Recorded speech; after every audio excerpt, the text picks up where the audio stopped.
Thanks for staying with us. Now, the Electoral Commission says it will soon publish a list of yet-to-be-identified registration centres to complement centres which will be created at its district offices for the limited registration exercise. The EC explains that the additional centres will help applicants who have challenges commuting to the EC's district offices for registration. This follows criticisms by the opposition NDC that registering applicants at the district offices could disenfranchise prospective voters. Deputy EC Commissioner Dr. Eric Bosmanasare has been speaking with Joy News. The Commission has made some significant progress regarding that, and very soon those particular places will come out. And after every IPAC meeting, there is a circular that will come out. It's possible the circular will state some of these areas, and it's also possible in the course of today or tomorrow, the Commission will come up with a comprehensive list of the places that will benefit from this other interventions. So parties are surprised to particular regions, or it's going to be? No, I think it's something we are going to look based on the information we'll get from the ground. So it may be nationwide now. It's too early to conclude whether it's going to be some particular region. But we also know there are some places that will be critically in need of that. There are from place areas where people must cross the river to another place and other similarly situated places. But it's something we are still working on. But Doc, the parties are a bit disappointed because they claim that as of now, as we speak, you haven't been able to identify it. And that is a worry, in fact, identify those additional areas you talk about. No, I think what I can say is that the Commission has made some significant progress regarding that. But within the shortest possible time, it can even be by the close of today or tomorrow, latest by Monday, that information will be out. Now you let them know where the additional centers are. We'll let the parties know because we work together with them. Well, the opposition NDC, however, doubts these centres could be created before the exercise, insisting the EC's decision, if implemented, will be a breach of the country's electoral laws. General Secretary Johnson Asiedu Nketia has been speaking with my colleague Kwesi Parker-Wilson. My belief is that even the 7th is not likely to be possible. You know the reason why. They need to gazette the centers. And we are being told that additional centers are being identified in difficult areas. Right. When we ask about the list, they say they are now going to do the identification. So, but yesterday was the last day for the Gazette notification to be done if we are going to hold the registration on the 7th. So, if you did not gazette the list of the other polling registration centers that you claim you are identifying, after you identify them, how are you going to create them into centers without the gazette notification? So if I understand what you're saying, EC is clearly violating the laws. I mean, that's what it is. They are confused. EC is completely confused. No, they don't know what to do. The EC says that they have identified the areas. They are yet to gazette. No, they say they are yet to identify the difficult areas. Right. So, and they are yet to gazette the list, the district centers, even the district centers they are going to use. They had only yesterday to gazette, and were informed that they were in the process of gazetting those centers yesterday, whilst they have not identified these additional centers they are talking about. So after they go to identify these additional centers, how do they get them created into registration centers without another gazette notification? And if you go and gazette them, then that gazette will mature within 21 days. 21 days, when this 7th date would have started already. So is it possible that you will be doing the registration in all these centers, including the new ones you are going to identify on the 7th? No, Now, Vice President Dr. Mahamudu has assured that resourcing of the Ghana Armed Forces to deal with the emerging security complexities and threats confronting the country and the West African sub-region remains a top priority of government. Addressing the Ghana Military Academy 2019 Special Medical Intake 5 graduation parade at Teshi, Dr. Bawku said the role of the Ghana Armed Forces has become even more profound given the current security threats and complexities in the sub-region. The role of the Ghana Armed Forces has become even more profound given the new security threats and complexities facing Ghana and the entire West Africa sub-region today. In the face of these emerging security threats, Ghana can move forward only in an atmosphere of peace and security. And as a nation, we can only rely on the unflinching steadfastness of the armed forces in collaboration with other security agencies to ensure the security of the nation. Presently, Operations Vanguard, Calm Life, Cowleg, Halt, which have heavy military participation, are contributing to the peace and security of Ghana. Given the government's commitment to the peace and security of our country, His Excellency Nana Addo Dankwa Akufo-Addo, in keeping with promises made in the run-up to the 2016 elections, will continue to ensure that the Ghana Armed Forces is well equipped and highly motivated to combat any threats to the peace and security of our nation. The provision of resources and your logistics requirements is one of the major priorities of the government of the President. In the past 2 years, the government has handed over to the Military High Command 138 vehicles to cater for the logistic needs of the armed forces. In pursuit of the peace and security agenda of Ghana, government has been relentless in its efforts towards expanding infrastructure in the country in general and the Ghana Armed Forces in particular. To this end, the Barracks Regeneration Program has seen the housing projects expanded to 44 units of 16 block flats and an additional 160 two-bedroom apartments across the country. These will mitigate the acute housing challenges that have bedeviled the Ghana Armed Forces over the years. In fulfillment of government's promises to retool the military and provide essential facilities for their welfare, on behalf of the President on May 9th this year, I cut the sword for the construction of a 20 million Ghana cedi multi-purpose sports center for the 6th garrison of the Ghana Armed Forces in Tamale in the northern region. The center is the first of 6 such projects to be constructed for all 6 garrisons of the Ghana Armed Forces. We are also executing a number of projects to enhance the work of the Ghana Armed Forces. This includes, as I said, the Barracks Regeneration Project, the Defense Health Initiative Project, which comprises the 500-bed military hospital in the Ashanti region, amongst others. Ladies and gentlemen, the President, His Excellency Nana Addo Dankwa Akufo-Addo, has assured us that the Military High Command will begin the implementation of the new law that will increase the length of stay in the Ghana Armed Forces by 5 years later this year. The plan is to increase the retirement eligible age from 25 years currently to 30 years of active service.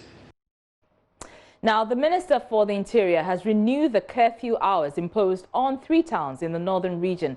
The towns are Patinga, Bimbilla and Bole. The curfews are at different times. So let's look at the statement issued by the ministry. It reads, the Minister for the Interior has, on the advice of the Northern Regional Security Council and by executive instrument, renewed the curfew hours imposed on Patinga Township and its environs in the northern region from 12 midnight to 4 a.m. effective Friday, May 17, 2019.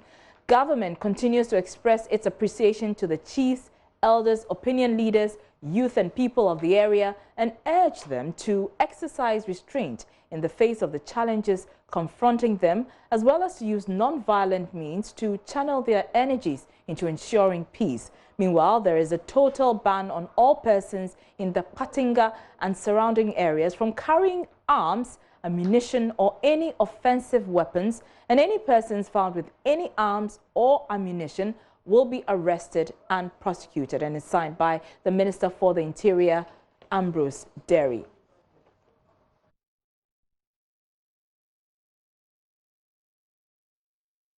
Right, so for Bimbala, the time begins from 10 p.m. to 4 a.m. and for Bole, the time is from 8 p.m. to 5 a.m. The curfew begins Friday, 17th May 2019. And now in the Volta region, the curfew on Alavanyo and Nkonya begins on Sunday, 19th May 2019 from 6 p.m. to 6 a.m. Let's do some more stories. And 6 people, including a policeman, are receiving treatment after youth of Tontonkrom in the Ashanti region clashed with police over the arrest of some robbery suspects. It's unclear how 5 locals suffered gunshot wounds, although police say they only fired warning shots to disperse a mob which mounted roadblocks and attacked them. The police officer who got injured is said to have been hit with a rod in the knee by the youth who allegedly wielded pump-action guns and other offensive weapons. Nanaya Aljima has been following the story and has filed this report. Police say a SWAT team was on a mission to arrest some robbery suspects on a court warrant when the youth attacked them after one of them labeled the police criminals. Though they did not get those on warrant, they arrested 3 suspects in connection with the same crime. The police were forced to fire warning shots after residents blocked the road. ASP Godwin Ahianyo is Public Affairs Officer of the Ashanti Regional Police Command. They had blocked the road with logs, champagne, metal bars, and any implement at all that they laid their hands on. So the police started talking to them. Effort to dissuade them yielded no results. And in the course of the confrontation, they realized that people were becoming more violent and aggressive. So the police also became incensed. There and then, somebody hit one lance corporal, the name Samuel Kujenu, by a metal bar. Hit him with a metal bar, so he fell. So when he fell, the police also, in self-defense, started firing warning shots. That we were able to clear the road and then rescue their colleague back to base, and he was taken to the MRS, that is the military hospital, for medical attention. An anonymous resident who claims to be among the irate youth reveals reasons for the confrontation with the police. Armed robbers have been terrorizing us for some time now. So when we heard there were armed robbers here, we came out to help. Later we realized it was the police. They asked us what we wanted and told them to release our people they had arrested. Then they started shooting. It is all because of one miner. He wants to take our land, but that is where we mine. Police are unable to confirm how other 5 people were wounded, though they say Lance Corporal Samuel Kajenu was hit by a metal bar. They are also unable to confirm whether the guns used in the attack are part of the items stolen from the mining company, for which they effected the arrest. ASP Ahianyo says investigations have started with wounded persons who are on admission under police guard. If you see the police vehicle that we sent to the place, you could see the spots, the bullet, there's the mark on the police vehicles. We are in touch with some informants, we're talking to some opinion leaders, and we are sure that we'll be able to get to the bottom of this matter, and wherever the weapons are, we'll be able to retrieve them. Nanaya Aljima reporting. To the Central Region now, and the Kaswa Divisional Police Command's patrol team has gunned down 2 notorious armed robbers at Ewutu, Bosumabina. The robbers were alleged to have attempted to rob a stone quarry company located in the town in the Ewutusenya West District. The police have explained that they had to return fire when the robbers shot at them. Here's the account of a worker of the quarry company who witnessed the incident. Yesterday it was around maybe 12:30 to 1. So I heard a huge noise. So I thought it was my colleague who had like bargaining. So I went to peep out.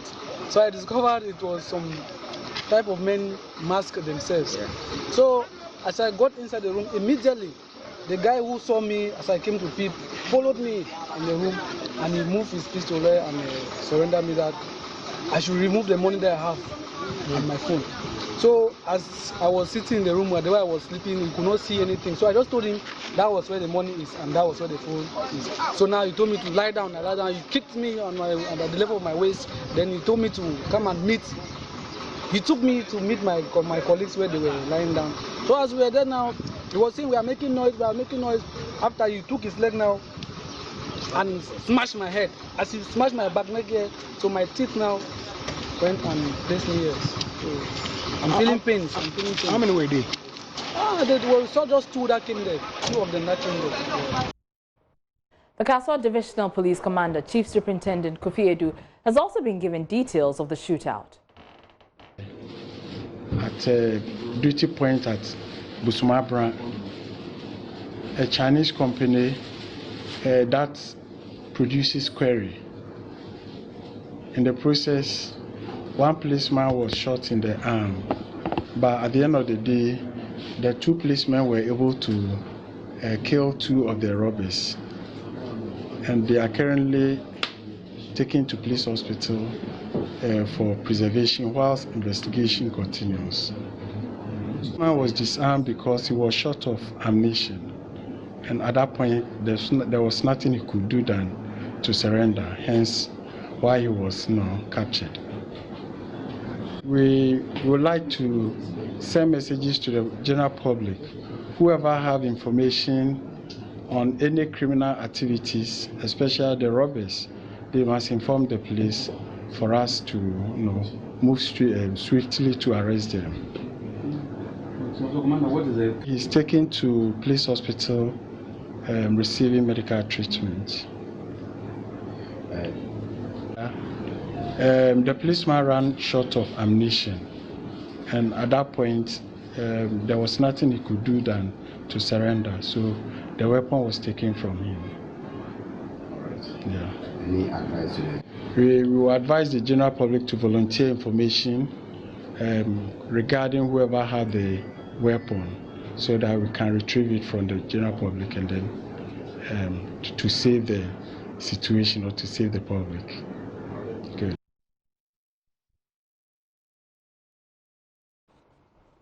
You're still with me, Araba Kumsin, on Joy News Prime. Now, independent research on the qualifications and backgrounds of highly ranked police officers tipped to succeed David Asante as the next Inspector General of Police has revealed those who made the shortlist of 5 all come highly qualified for the job. Security analyst Adam Bona, who conducted the research, in fact, he led the research. He joins me in the studio with details. So what findings did you come up with from this research?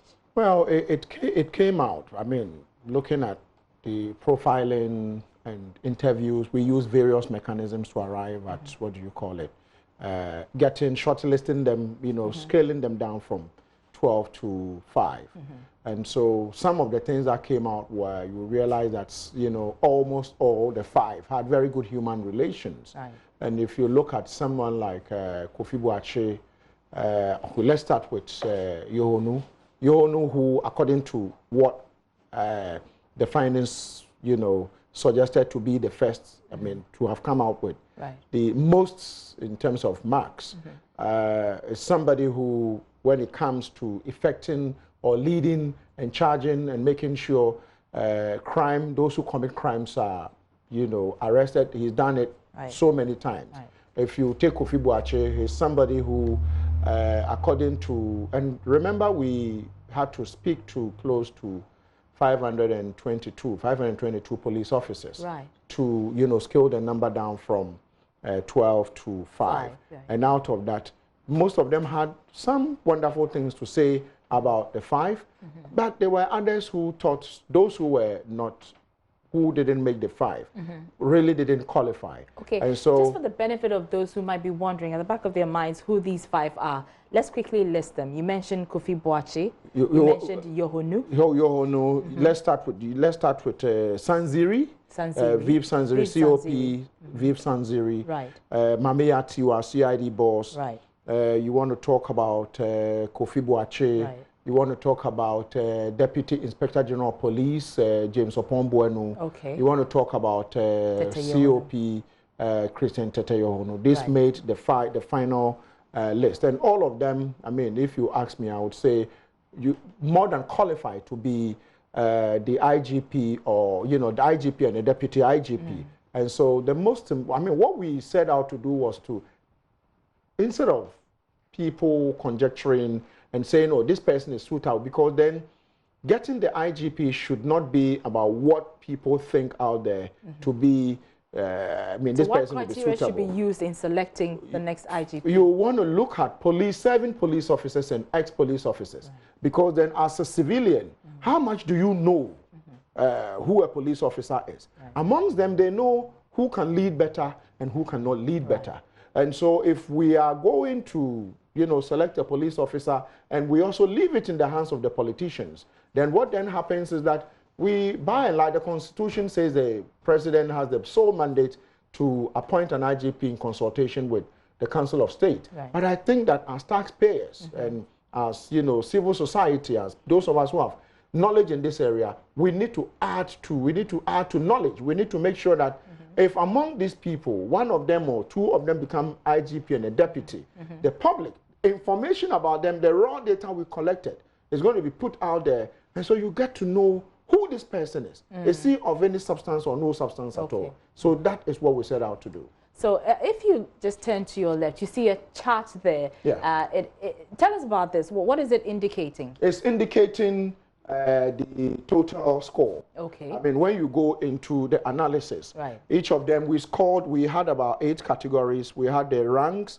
we had the regions you have served in, positions you held, you know, in that manner. And so, and you were awarded based on what you would have done in a particular category. Some of the categories, for instance, if you take regions you have worked in, I think it's up to 20 out of 100. And so some scored very good there, some scored high, some scored low. If you look at international exposure, it was one of the categories. And so you sum them up, you would realize that when you go into the details of this is the final. If you go into it, you will realize that all of them had different strengths.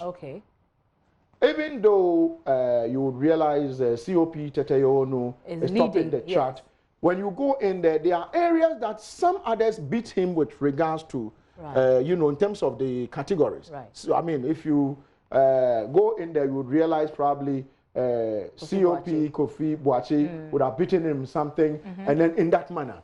So it makes it a bit more scientific in the sense that we needed to ensure that things are done in a manner that would not be just about how people perceive. Very well. So it's not a popularity contest. No, it's not a popularity contest. It has to do with what these people are, and the 5 of them are so qualified to be the next IGP. It's up to the president. It's up to because the president. Then we are going to print this and you know, bundle them, pass them on to the presidency, the ministers who are in charge of security, interior, national security, and the rest, the chief of staff's office, so that they are able to probably determine who should be. Okay, we'll have to wait for the president's word on this. But thank you very much. Adam Bona is a security analyst joining me there with some analysis on who may probably become our next IGP. Let's move on. But because President Akufo-Addo says he is considering a request for the setting up of a security post at Trapani in the northeast region. He wants the chiefs and people in the area to bring to an end the incidents of conflict and violence that have plagued the town.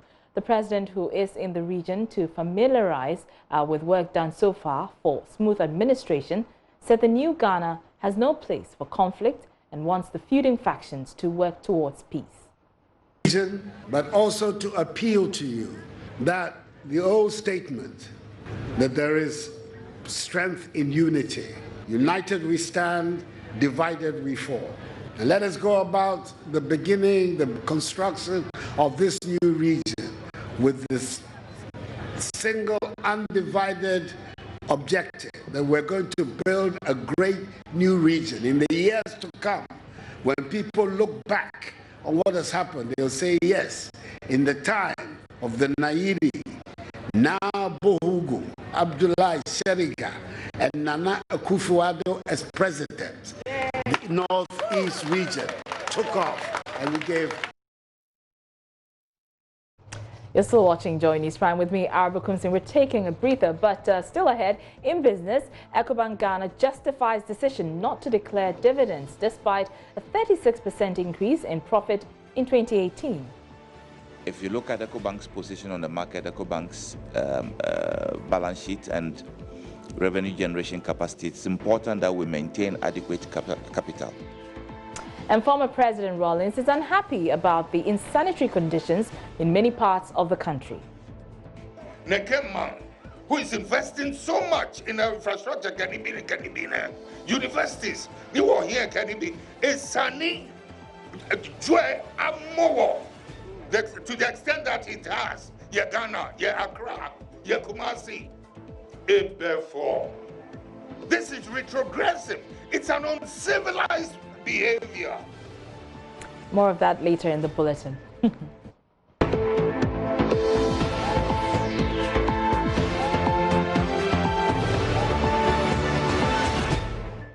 Thanks for staying with us. Now, he was born with a natural gift of being able to invent things. And though not very educated and living in one of Ghana's most deprived regions, he's determined to bring his invention skills to life. That's the story of Jacob Avogo, a JSS leaver at Bolgatanga in the Upper East region. Mr. Avogo works as a driver but spends the weekends making trailers for tractors.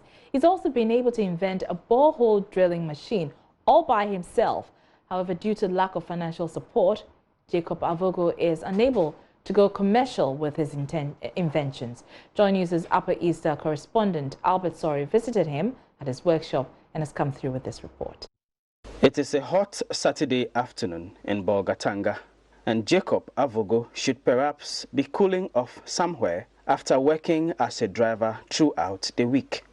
But he would rather sweat the day out in the premises of this uncompleted building, cutting metals and piecing them together.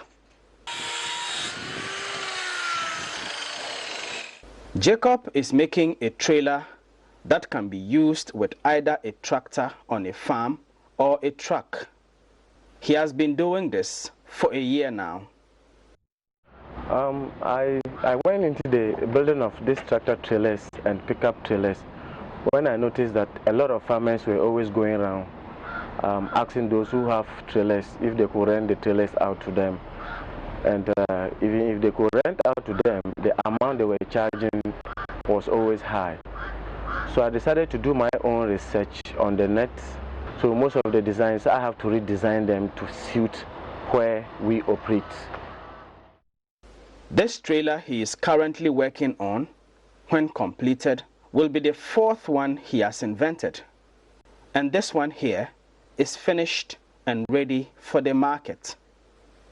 I made in a way that the sideways cannot be opened because I want it to be a multi-purpose trailer in the sense that you can use it to carry your grains and you can use it to carry sand. So looking at this trailer, it can tip. It is 6 by 12 feet trailer.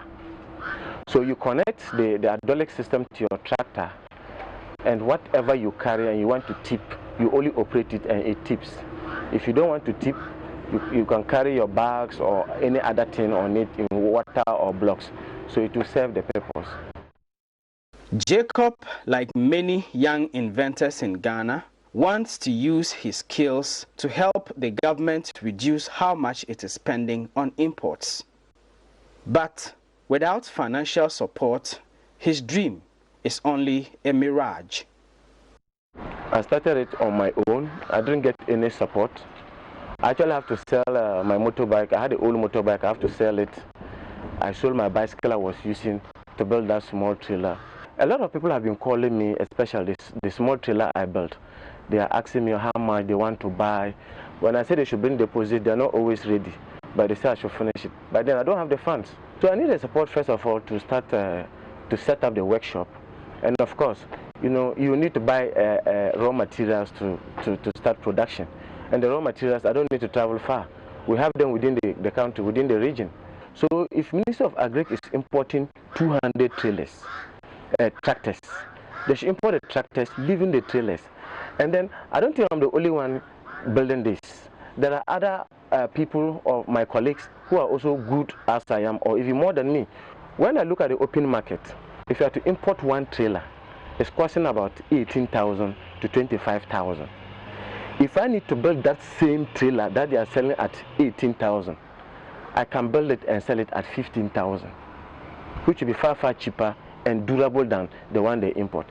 Mind you, the imported trailers, the place they use is always 1.8 millimeter, some is 1.5 millimeter. The one I use is 2 millimeter plate, which makes it thicker and durable, but with the same, almost the same cost or lesser. Away from the trailers Jacob has made is something more intriguing, a borehole drilling machine which he built from scratch.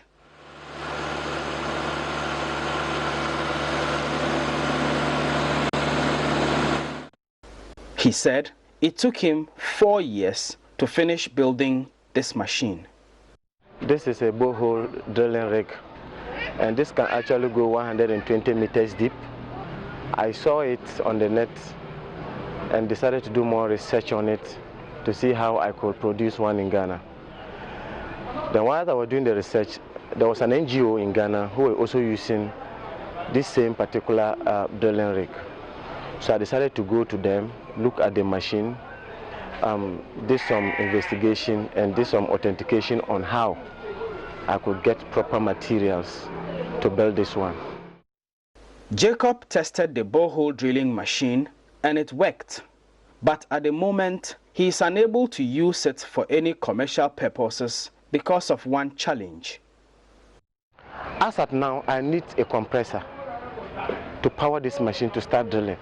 Because day in, day out, I get calls, people say they want boreholes, but because I don't have the compressor as at now, I can't drill.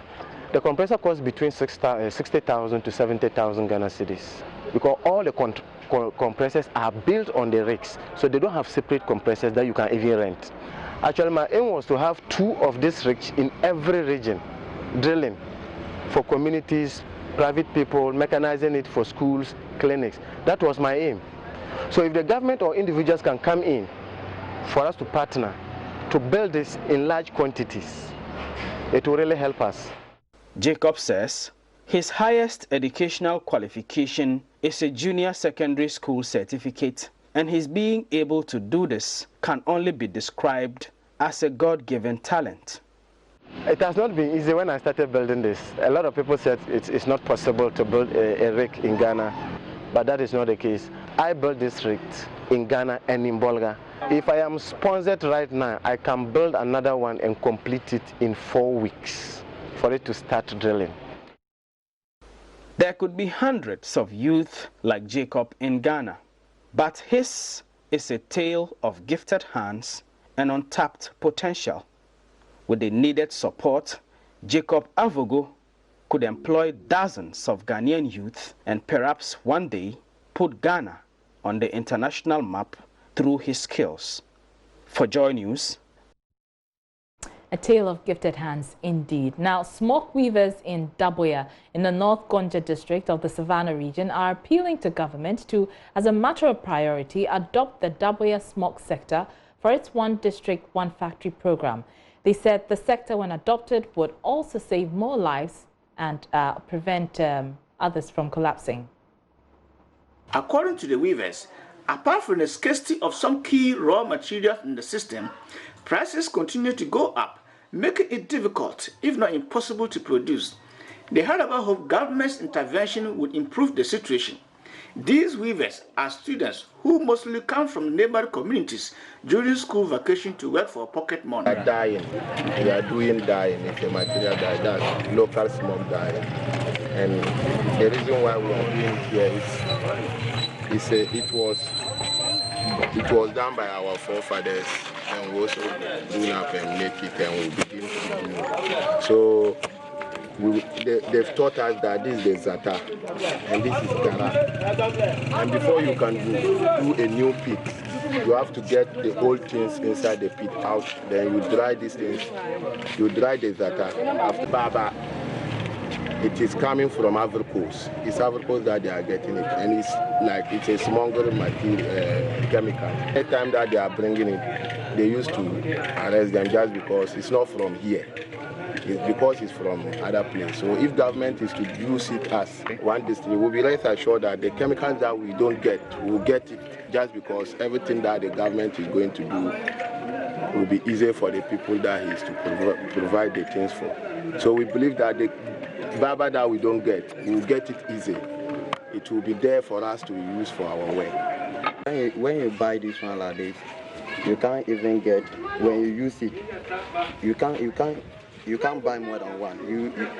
As if we are like I've brought 20 cedi for you to give me change. You will just give me 10 cedi too.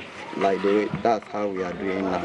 Only that when you use your money and buy it, you can't get profit, but you get something that you will eat and remain your money. That's how we are doing now. No profit in it as compared to the olden days. In terms of shelter, we don't have anywhere to sit and then do our business unless we sit on the trains and then we're doing it. Like if we really get opportunity to speak to them, for the government to hear us, like if we can offer us a shelter where we can sit and then do our business, we will be very glad. The DC for North Gonja, Adam Ilyasu, hinted some level of government's readiness to intervene. The North Gonja town is widely known in and outside Ghana for its beautiful and quality hand-weaving smock and clothes. The sector has for decades become one single major source of job creation to sons and daughters, including outsiders. Its labor cuts across gender. It engages the elderly, youth, and more importantly, little children. But in spite of its continuous dominance in the smock industry in the 5 regions of the North, the sector faces an imminent collapse due to scarcity of raw materials and rising high costs of such materials. But the question Joy News asks is, will the president's impending visit to Daboya give a presidential endorsement or not? Reported from Daboya Makargo district, Asinonya, Joy News, Savannah region. Let's come down to the Greater Accra region, where former President Rawlings has expressed outrage over the insanitary conditions found in many parts of the country, describing it as retrogressive and out of step with the country's development.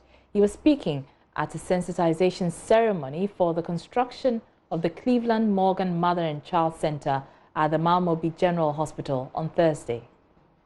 Como Ghana, what roads, the infrastructure, development, now Jewayi, and yet a Sani Nekeman who is investing so much in the infrastructure, can it be universities, you are here, can it be a Sani Joy Amowo, to the extent that it has, ye Ghana, ye Accra, ye Kumasi, therefore.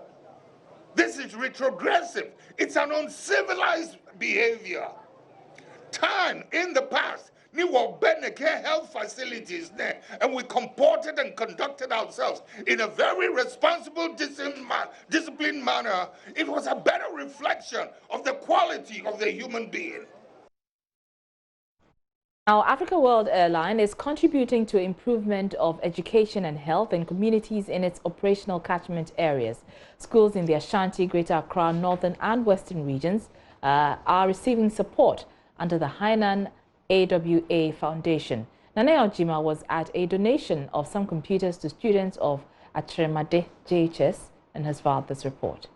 It's past midday, and from 3 students of Trapani JHS gets ready for ICT class, one of the final revisions before the basic education certificate examinations.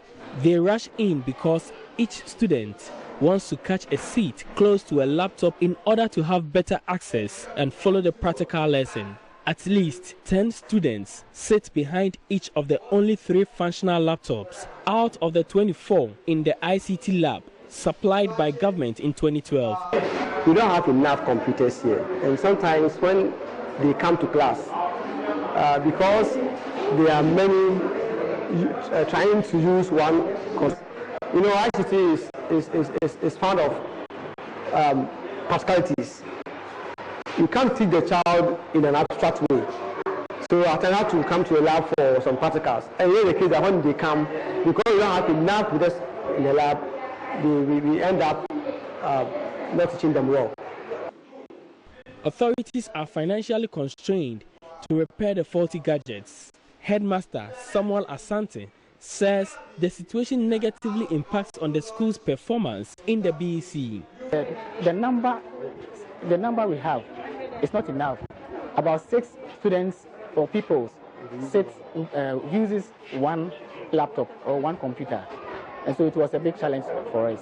So we believe it's going to add up to the existing one those that we have, and it will help in the teaching and learning of ICT, especially the practical aspects. Hainan AWA Foundation's humanitarian aid services intervention to the school comes handy. The foundation also provides regular educational tour on flights to students. John Kwan is Chief Executive Officer. After our thorough investigation, it's done before we arrived here. It comes from our HR department, and we received information from this school, and we find out that they really needed these facilities to help them. So, and it's also it was in line with our current policy, our company internal policy. So that's the reason why I'm here.